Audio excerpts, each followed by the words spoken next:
साथियों, चैनल पर आपका फिर एक बार स्वागत है। साथियों, माता पिता का जो सिर गर्व से ऊंचा होता है वो औलाद के कारण होता है, और समाज में, रिश्तेदारों में जब माँ बाप का सिर झुकता है तो वो भी औलाद के कारण ही झुकता है। औलाद, बेटा बेटी अच्छे कर्म करते हैं, अच्छे रास्ते पर चलते हैं, अच्छी संगत में रहते हैं, अच्छे संस्कार ग्रहण करते हैं, कामयाबी हासिल करते हैं किसी भी क्षेत्र में, जिस क्षेत्र में बच्चों की रुचि होती है और वो आगे बढ़ते हैं, तो माँ बाप का सीना भी समाज में, रिश्तेदारों में गर्व से फूल जाता है, सिर उठा के चलते हैं। लोग कहते हैं कि देखो ये उसका लड़का। कहते हैं कि औलाद की बदनामी जब होती है तो उससे पहले माँ बाप का नाम आता है।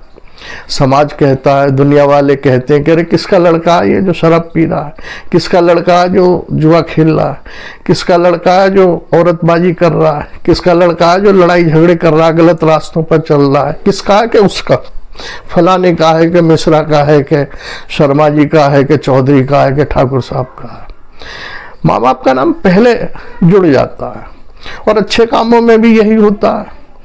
औलाद अच्छी काम करती है, लड़के लड़की अच्छे काम करते हैं, अच्छे पढ़ते हैं, मन लगा के पढ़ते हैं, माँ बाप की इज्जत का ख्याल होता है उन्हें, कुछ जिंदगी का लक्ष्य रखते हैं, प्राप्त करने के लिए कड़ी मेहनत करते हैं, कामयाबी हासिल करते हैं, तब भी समाज यही कहता है अरे किसका लड़का, फलाने का लड़का है, भाई उसने अच्छे संस्कार दिए जो ये लड़का आगे बढ़ रहा है।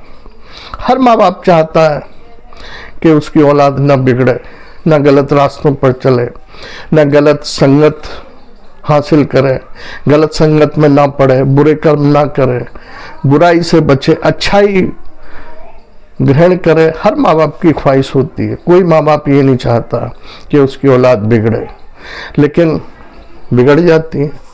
और जिनकी औलाद संवर जाती है, कामयाबी हासिल करते हैं, वो उनका गर्व से सिर ऊंचा उठता है। साथियों, बात मैं कर रहा हूँ जितेंद्र साहब की। हिंदी फिल्म इंडस्ट्री में जितेंद्र एक जाना पहचाना नाम रहा है। 50 साल इन्होंने फिल्मों में काम किया है। शुरुआत में स्ट्रगल भी किया, संघर्ष भी किया, और धीरे धीरे अपनी मेहनत और लगन के बल पर कामयाबी हासिल की।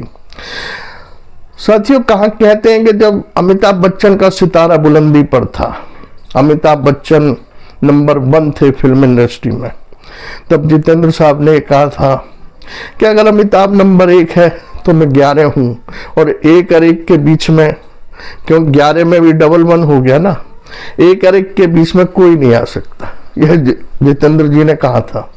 साथियों, बात सही है। जितेंद्र के दम पे भी फिल्में काफ़ी चली हैं, काफ़ी बिकी हैं, पैसा भी काफ़ी कमाया है, अच्छी चली है, मान सम्मान भी जितेंद्र साहब को काफ़ी मिला है। साथियों, बात मैं कर रहा हूँ मैं उनकी, जितेंद्र साहब की जो लड़की है एकता कपूर, उन्हें टीवी की दुनिया का क्यून कहते हैं। सबसे ज़्यादा सीरियल बना रही हैं, फिल्में भी बना रही हैं। अभी उन्होंने एक फिल्म बनाई है साबरमती रिपोर्ट। साबरमती गोधरा कांड पर आधारित है, जो 2002 में गोधरा कांड हुआ था गुजरात में। गुजरात के जो चीफ मिनिस्टर थे श्रीमान नरेंद्र मोदी जी, इस समय भारत सरकार के प्रधानमंत्री हैं, उन्हीं के शासनकाल में गुजरात में ये गोधरा कांड हुआ था। ये हादसा था या किया गया था? गोधरा में साबरमती एक्सप्रेस में 2 डिब्बों में आग लगा दी गई थी। अयोध्या से कार सेवक लौट रहे थे, 59 उसमें कार सेवक थे, महिलाएं भी, बच्चे भी और पुरुष भी। उन कार सेवकों को गोधरा का स्टेशन से चलते ही ट्रेन रोक दी गई, और वहां पत्थरबाजी हुई, और फिर उन 2 बोगियों में आग लगा दी गई, और वो कार सेवक जिंदा जल गए। बच्चे, महिला, पुरुष जो भी थे, एक भी बच्चा जिंदा नहीं बचा। इसका जो रिएक्शन हुआ, गुजरात में दंगे भड़क उठे। 3 दिन तक गुजरात जलता रहा।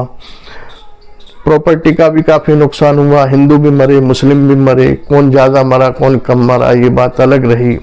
साथियों, उसकी सच्चाई अब साबरमती रिपोर्ट जो एकता कपूर ने फिल्म बनाई है उसमें आई है। वैसे तो उस समय के जो गुजरात के मुख्यमंत्री थे नरेंद्र मोदी जी थे, उन्होंने भी एक कमेटी बैठाई थी ये जांच करने के लिए कि गोधरा कांड क्यों हुआ, हादसा था या किया गया था। तो उनकी जो जांच कमेटी थी उसने रिपोर्ट ये दी थी कि ये हादसा नहीं था, ये एक सुनियोजित साजिश थी कार सेवकों को जिंदा जलाने की। 2004 में सेंट्रल में गवर्नमेंट बदली, कांग्रेस की मिलीजुली सरकार आई, उसमें लालू प्रसाद यादव रेल मंत्री बने। फिर उन्होंने दोबारा एक कमेटी बनाई और फिर दोबारा ये गोधरा कांड की और गुजरात दंगों की जांच हुई। तो उनकी जांच रिपोर्ट में जो उन्होंने कमेटी बनाई थी उसने ये रिपोर्ट दी कि गोधरा कांड हादसा था, न कि सुनियोजित साजिश थी। अब किसकी रिपोर्ट सही है किसकी गलत है कहा नहीं जा सकता। कांग्रेस और इंडिया के जो INDA के जो गठबंधन है वो सब मुसलमानों को अपनी तरफ करना चाहते हैं, उनकी फेवर की बात करते हैं। और जो NDA है ये देश की बात करता है, राष्ट्र की बात करता है, ये किसी जाति विशेष की बात नहीं करता है जहां तक मैं समझता हूं। साथियों, एकता कपूर ने उस समय 2002 के ये जो हादसा हुआ तो उस पर ये साबरमती रिपोर्ट फिल्म बनाई है और इसको प्रधानमंत्री जी ने, गृह मंत्री जी ने भी सराहा है और अपनी पूरी कैबिनेट के साथ, और एकता कपूर के पिताजी जितेंद्र और इस फिल्म की पूरी जो कास्ट थी, जो कलाकार थे, सबके साथ अभी ये फिल्म भारत मंडपम में ध्रुव थिएटर में देखी है और उन्होंने सराहना की है इस फिल्म की और अपनी पार्टी के कार्यकर्ताओं से भी कहा कि आप भी इस फिल्म को देखिए, सराहिए और इसका प्रचार प्रसार करिए, क्योंकि इस फिल्म में सच दिखाया गया है। 2002 में जो सच कांड हुआ था गोधरा में, उसकी सच्चाई क्या थी, क्योंकि उस समय सच्चाई सबके सामने नहीं आई। सेंट्रल में गवर्नमेंट बदल गई तो उसने अपनी मनमाफिक रिपोर्ट बनवा दी कि वो हादसा था, लेकिन वो हादसा नहीं था, वो सुनियोजित साजिश थी कार सेवकों को जलाने के लिए, और उसके रिएक्शन में गुजरात में दंगे भड़क उठे। साथियों, इस फिल्म को देखने के लिए प्रधानमंत्री ने जितेंद्र जी को भी बुलाया। जब फिल्म देख के वो बाहर निकल रहे थे तो उन्होंने ये कहा कि मैंने 50 साल हिंदी फिल्म इंडस्ट्री में काम किया है, मुझे वो नहीं मिला जो मेरी बेटी के कारण मुझे आज मिला।